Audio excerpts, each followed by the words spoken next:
So I just had to come back and check out this because the quote was before this mission launched, this exotic mission, Encore Overture, that it was going to be the largest or the grandest scaled exotic mission that they've ever made.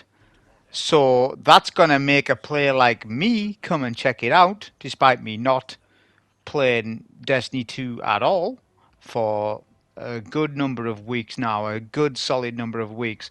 So this has made me want to log in and play. So I've played this mission a few times. I've farmed a couple of red border weapons off it. By the way, you can get a few red borders. I don't know if it's fully farmable for red patterns. I'm on about the seasonal weapons because obviously I'm behind on that. But I got a few because I saw this a couple of times. But this video is just going to go over, I guess, the routing. If you haven't, if you didn't log on yesterday, which there'll be people that haven't logged on for a while. The reason why I know this is because there was no queues yesterday. So when the reset happened, if the game was popular, there would have been queues. They would have slowed down the traffic. None of that happened because there's not many people playing. But the numbers did spike a little bit yesterday, especially on Twitch and a bit of chatter because the new exotic gun that you get from this mission is actually rather unique and they actually cooked with it. So that sparked a little interest. But I was thinking to myself, well, will this mission like save D2 at all for PvE? And the answer is probably it won't. But how good is the mission? Because obviously, if you know my history, you know that I'm all into the exotic missions, you know, especially solo wise. So I've played them all back to front, reverse, forward, sideways, white gear, blue gear, fully decked out builds. I've played them in all variants. So I should have a good opinion on whether this mission is worth you even playing. Because there's still people that haven't even logged in. Look at that movement. Tell me that I haven't lost it. You go ahead and tell me I haven't lost it. Look at that movement. Catching that elevator like that. So just follow the route on screen till you get to the purple room. Right? So it's self-explanatory till you get to the purple room. Right? So we're here and then this is where the run starts. But yeah, I'll talk a little bit more about whether I think the mission is really good or not. But I think I should just tell you the basis of the mission for those that haven't played it. But I imagine a lot of you have, but there'll be some people that haven't. So this mission is like Operation Seraph Shield, where you pick up buffs, right? But in this case, it's just color coordinating them. So you pick something in and it does something. So the green ones form parts of the environment in, like Garden of Salvation. Garden of Salvation, you do it with links, but that's slightly different. But I'm saying that it forms the same way. So you put the green in, that makes the floor. You then need to get 3 diamonds to open a door. So you saw that I just scanned the tower, I get a diamond. I need to do this 3 times. So follow the route on screen. I think this is the best way of doing it because there's 2 up and there's 1 down, but the one on the bottom floor, this one, I like to get this one out of the way. Just because when you drop down, you can drop right down to it on that right hand side. Now the yellow one's different. Yellow ones open doors. Like that. Or they open something. So yellow opens, green forms a platform. Right? Now you always need to be carrying that green with you on this bit because you need to keep using it. Don't forget to scan for the diamond. There's 3 diamonds total. Right? Now the first time you do this, it'll be confusing. It definitely will be. But once you just listen to that 30-40 second explanation I just told you there, no, it's not hard. You're just putting something into something and you're matching up colours. That is it. But I'm not taking away from what it does, how it is. I'm just simplifying the explanation of it. This is normal mode. It's not expert, which I'll be at. I'll be exploring expert and doing some things with expert mode because expert's completely different to normal. So before you say, I'm fully aware that expert's a lot more difficult than normal. How much by, I don't know because that's unique to me until I play expert. Generally speaking, it shouldn't be too difficult on expert, in my opinion, because there's no timer. So exotic missions generally have a timer. They tried to phase them out and then they brought them back for when Zero Hour was relaunched. This mission has no timer. I think they should have introduced a timer, and I'll talk about what timer they should have done. So when you pick up that buff, this is a chase scene, like Scourge of the Past, the raid, where you get chased, but it's like a fiery servitor, whatever it was. This time it's just a digital wall. Now you can lose flawless. Not that it matters. I don't think. There's a solo flawless triumph. I don't know. I haven't looked. But you will get bugged out if you do this too quickly. So what you need to do is wait for the digital red wall to finish its cycle. If you start dunking the green symbols too soon, that's where your wipes are starting. I tested it today to know exactly what it was. It took me 10 minutes to figure it out, whereas I've seen people yesterday were confused on what was going on with the wipes. It was just because you were doing it too quick. And that's a common occurrence in Dota with checkpoint style things. If you go too fast, sometimes the game just acts weird. And in that case, and I've done it 3 times back to back, where I dunked the green symbol before the digital wall has finished its cycle, and I died every time. So it's because of that. So the answer is wait 20 seconds. That is it. The loadout, by the way, what I'm using will be at the end of the video. Now, you're going to be confused as hell because I'm using a damn vigilance wing, a pulse rifle. Now, why would I, as a PvE player, be using such nonsense? Well, it might not be that bad. There's a reason why that's on as well. The reason for that is because a lot of people, it's always that guy on YouTube in comment sections, always crutching on Outbreak. Oh, he's got Outbreak on. He's crutching. And I'm seeing much more of that late because Outbreak is the best pulse rifle in the game. It's one of the best primaries in the game. And also another thing is Warlock, Getaway Artist, Prismatic. People are crutching on that. Now my defense is this. I haven't done the seasonal story on my Titan or my Hunter, so I don't have access to this mission. I would have to play 3 acts worth of stuff to get to this mission. That's a lot of hours of gameplay. That's a few hours gameplay for both characters.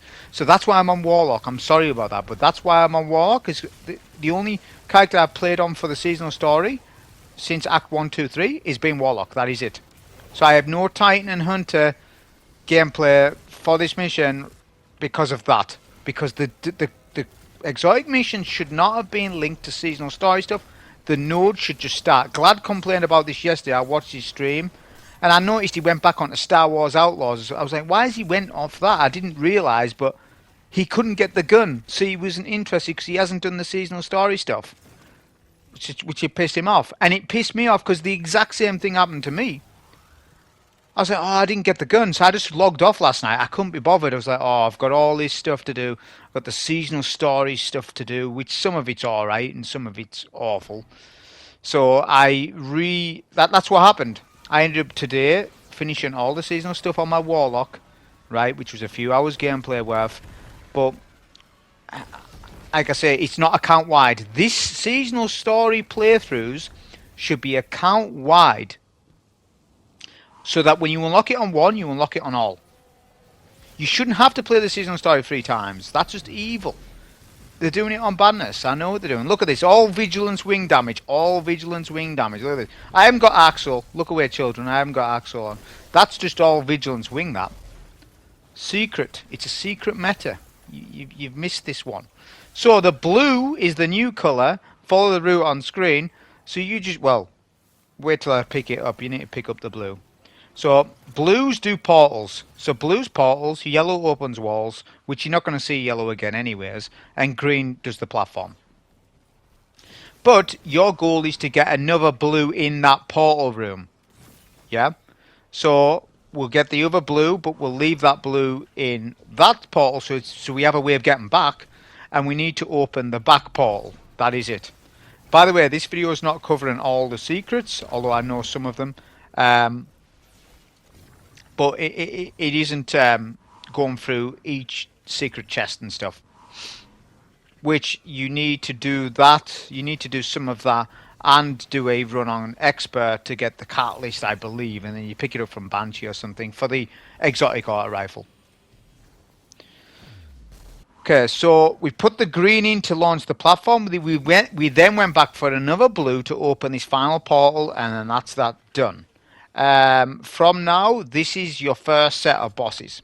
So yes, it is an exotic mission, and the general rule of thumb for exotic missions is that they only have one boss. Now this has technically 3 bosses in the entire thing, which changes the formula, which I can see why they've said that it's the largest scale exotic mission that they've made, because there's this amount of bosses. I would argue, though, that was just bait and switch damage with the LMG, by the way. I would argue that these aren't bosses. Equinox Pledge to Eurix isn't a boss. It's a massive subjugator. That is it. Actually it's a major made to be a boss because it suits Bungie to make it be a boss. I wanted a new boss design for this, and we kind of got it with a modified Hydra, because the Hydra is a different... Technically it's a different Hydra to the general Hydras, but it's still just a big Hydra. But what I'm saying is, what I would have preferred with this encounter is a completely bespoke, unique boss, because it is an exotic mission, so it's worthy of that title, right? A bespoke boss with a tormentor or a subjugator mini boss with the boss, so as a major. So have a tormentor as a major, and then a bespoke boss with it at the same time. That's your combat sequence. Not just, oh, he's a big tormentor for you, this is the boss. That's not a boss, that's a major. They need to stop doing that, and they need to stop making every single boss be a tormentor. There's massive problems and repercussions if they do that, and the reason being is that crit weapons will take prevalence in the game more than area of effect weapons, because tormentors and subjugators, you're better off using a crit weapon. Like for example here on this phase, you want a crit weapon on, or you want vigilance wing on. Look at the vigilance wing. It was all vigilance wing damage. That I haven't got a machine gun on with bait and switch. That was all vigilance wing. Look, phase 2, Izira Pledge to Eurix. So that's what I'm saying. These aren't bosses. So it's my argument back to, is this mission good? Yeah, it's good for a first time playthrough and stuff. Yeah, it is. To me, it's a mixture of Black Garden and Mercury in one, because it's got Garden World elements. If you don't remember the Strike or the Nightfall Garden World, it's got elements of that nature in this, and it's got your Black Garden stuff. So when you come back out, this is a good place to DPS. On Expert, I imagine this is where I will stand. As soon as I seen this, that you could stand up here, I knew right away, this is where I'll be standing, on Expert. I'm standing here on normal, hitting my massive vigilance wing damage numbers. Why not? Bait and switch is not activated here, we'll reproc it. So this is good because the tormentor is enraged, and the tormentor will be a constant threat down there, but he isn't now, because he doesn't know how to jump up here. Right? This isn't a cheese, because if it was, there will be a no turn back zone, and there isn't right here, but there is one. There is one if you go higher up or behind me or something, I think. So you want to kill the subjugator first because you're up top. Then you want to kill the tormentor. Try and save super for tormentor. Like if you had your super, if I had my super now, which I should have really had it. It's just because I've ignored ads. So you'd be better clearing a couple of ads before you get to this zone, like in the previous rooms and stuff. Like just 1 or 2, and I would have got my super, but I use a transcendence instead. So yeah, I would have preferred if I'd had my super here. But that doesn't matter. We got vigilance wing. Yeah, with the massive damage.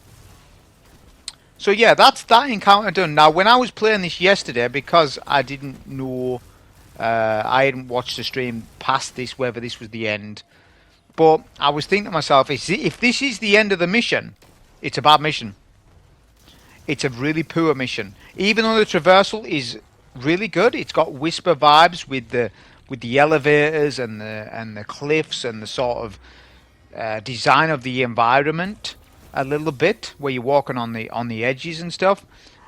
The traversal is top tier, but all that was is traversal, a subjugator, and tormentor. That would have been a loss.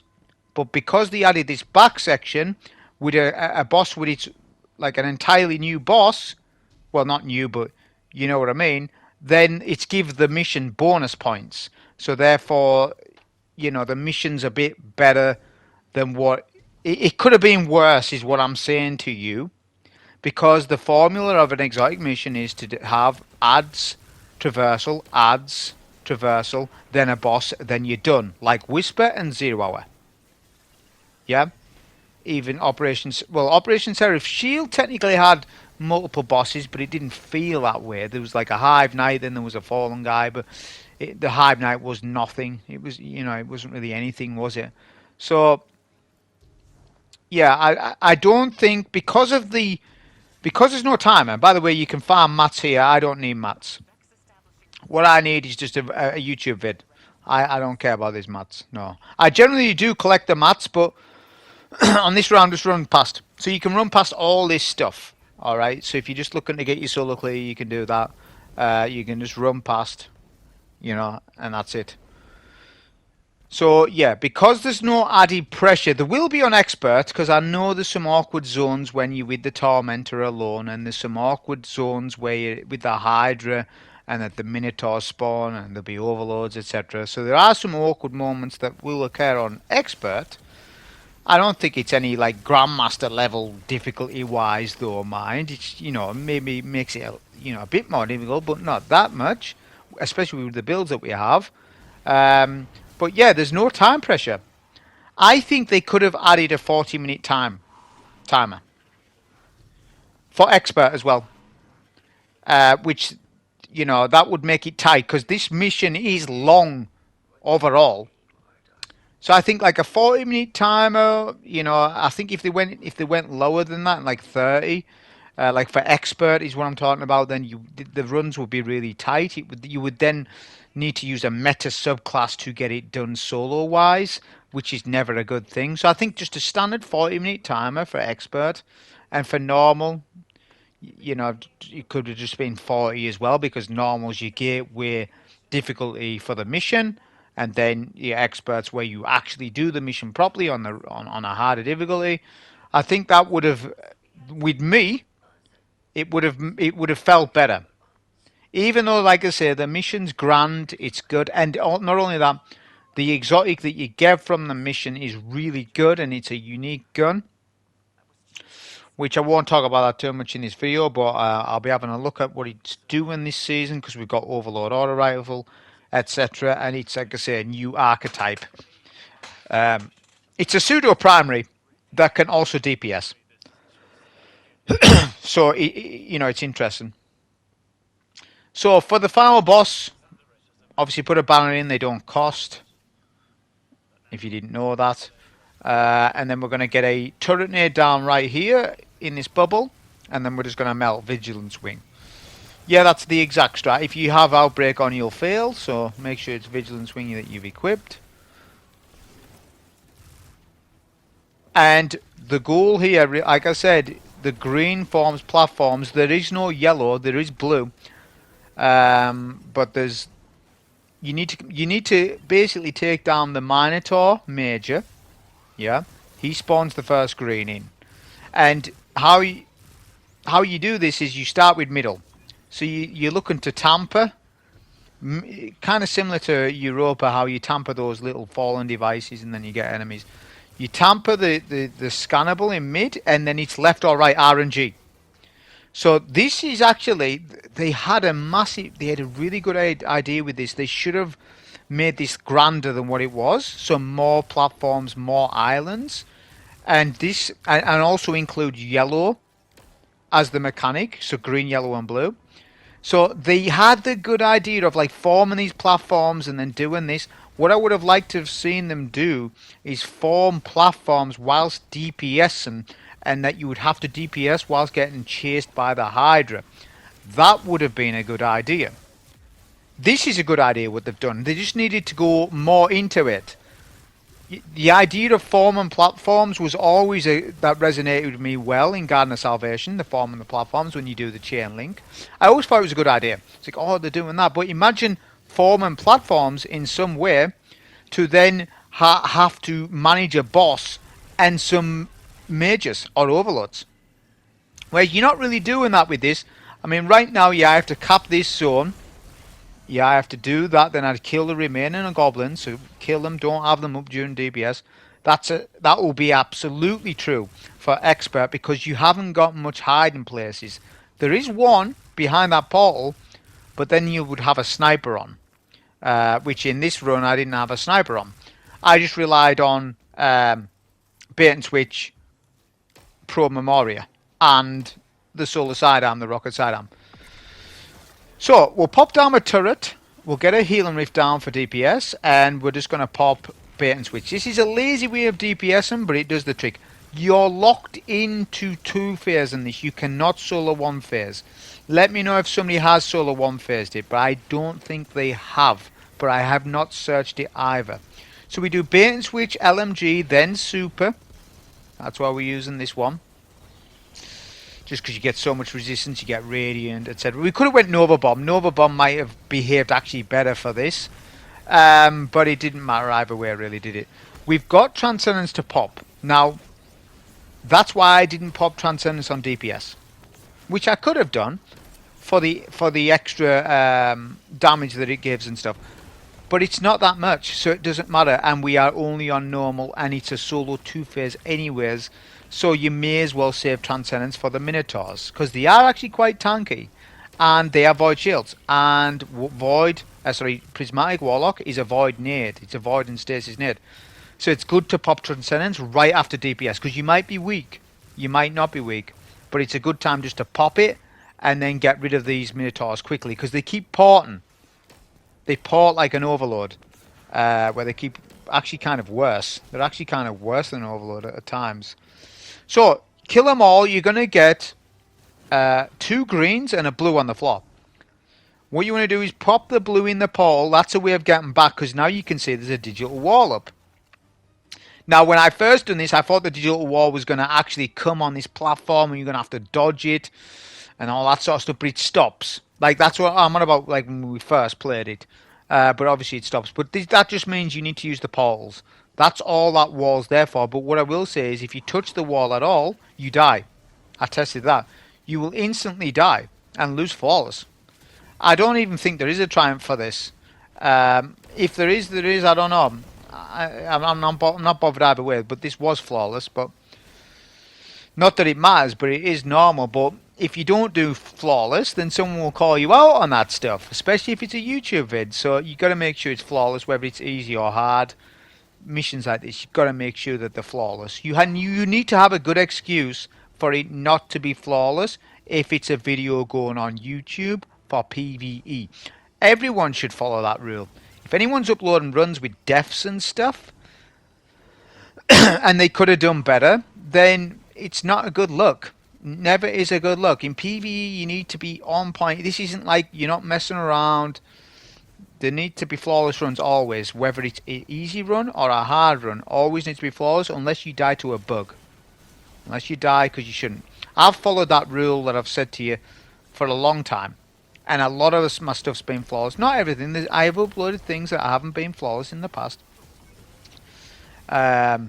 It doesn't matter on story missions. The rule doesn't apply to like story missions unless it's some story mission that's revolutionary. But when's the last time we had a revolutionary story mission?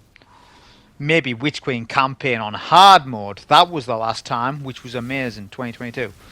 So we're just doing the same on left hand side. Yeah, it's the same mechanic. But what I will say to you is, it can go right twice or left twice. It's RNG from what I can see. There's no way of saying which way it is. It just seems to go either way. Once you tamper that scannable in mid, it decides left or right. There's no way of controlling that.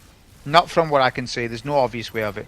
But it doesn't matter either. It doesn't matter either way because they're identical and they're just as easy as each other. Because your DPS rotation just requires, on this at least, it's just a super and a little bit of bait and switch machine gun. Well, actually, we're going to save the super for final stand, just because it's nice. So, we've done this. We're going to do turret down. We're going to activate bait and switch. We're going to do the old Vigilance Wing Super DPS Mega Strat. Yeah, that's not a machine gun. That's Vigilance Wing, that. Strand version of Vigilance. The Vigilance Melt. Get the boss immune. And then we need to get the portal. No more mechanics to do. Only to shoot Crystal. Only to shoot the diamond thing. But the boss is a threat. Look at that. Reminds me of that program, Crystal Maze. Look, he's like in a Crystal Maze thing. So we take down that. We're gonna... we don't have a rift, but we're gonna pop super. Should have popped super a little bit sooner there. But yeah, that's the solo flawless for this. Or the solo for this.